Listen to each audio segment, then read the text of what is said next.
Thank you for joining us on Business Incorporated. I'm Chimizi Obi Iwagu. First, the markets and investors' sentiments were mixed amongst the Nigerian and South African markets at intraday today. While the Nigerian stock index was down 0.27%, South African JSE index was up 0.89%. The EGX 30 index in Egypt closed on Friday, but ended Thursday's session down 0.10%. Meanwhile, Nairobi Stock Exchange closed positive on Thursday. And in the Gulf region, markets are closed today for the weekend. However, mixed sentiments were observed on Thursday. While the markets in the UAE were down, other markets were sunny side. Abu Dhabi and Dubai markets were both down 0.03%. On Thursday, the Qatari index was up 0.84%, while Saudi Arabia went up 0.44%. And in Europe, stocks moved higher on Friday morning as investors awaited employment data out of the U.S. and monitored trade developments between Beijing and Washington. Let's start with the U.S. non-farm payroll data. Chelsea will tell us what the expectations are. Hello, Chelsea. Good afternoon. Well, the U.S. will release its closely watched monthly jobs data for November today. What are traders looking for from this report, and how are markets reacting to the report? The jobs data is really the key economic report for this week. We just got some data out of Germany, bad industrial production data. That's all really being overshadowed by this jobs report. So investors are going to be watching this really closely. It's expected to show a pretty big bounce back in hiring in November. The expectation is for somewhere between 180 and 190,000 job additions, which is a pretty significant amount of jobs, especially if you consider where the U.S. is in its economic cycle. They've been adding over 100,000 jobs for years now. So it's expected to be a pretty strong month. Part of that is because last month there was a United Auto Workers strike in the U.S., so that took about 40,000 people out of the labor market. So that's going to be one of the reasons why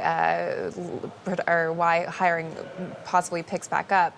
But this report is expected to show that the U.S. labor market remains quite strong. Unemployment is expected to stay under 4%. And this is important because as these trade tensions and global trade continue to be hit this year, the consumer market is really what's driving the U.S. economic growth. So consumption, the strength of the labor market is really what's the U.S. economy is resting on right now. So it's going to be really closely watched. Any sort of disappointment could certainly dent some of this optimism we're seeing in markets right now. Okay, China says it will waive tariffs on some U.S. soybean and pork exports. What does this mean for the odds of a broader trade deal between the U.S. and China?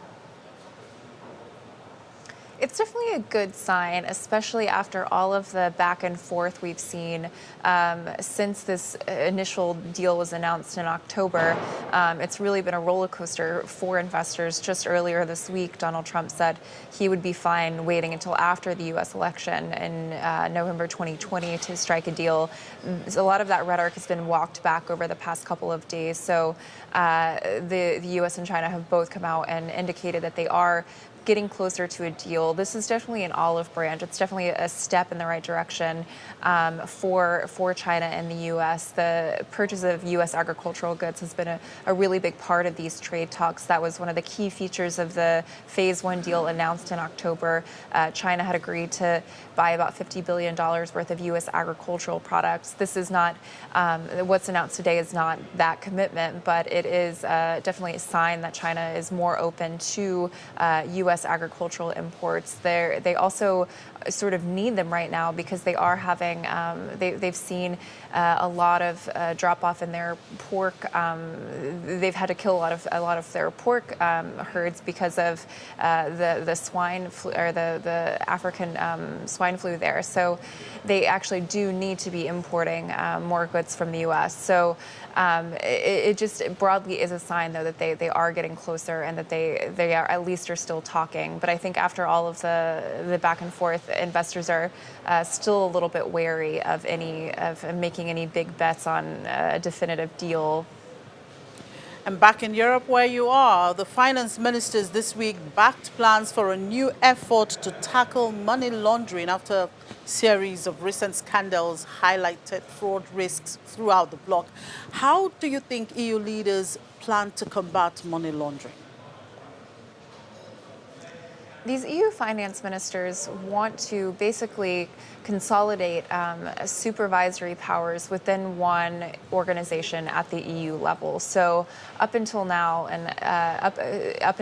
basically every country has a different way of combating money laundering. It's a very fragmented system, and that's really allowed a lot of money to be flowing through banks, through intermediaries.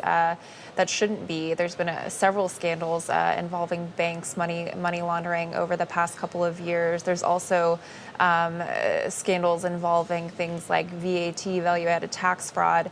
That's estimated to make up about 50 or 60 billion euros a year. So there's a lot of money that's sort of flowing through the financial system in a way that shouldn't be, and that's really due to the fact that there's no comprehensive agency at the EU level that can sort of be watching over this, that can set direction, that can set penalties for this. So they would really like to consolidate this power in an EU agency. There is still pushback to this idea, though, especially among some smaller EU nations who say, our finance ministry is going to be better at this than an EU body.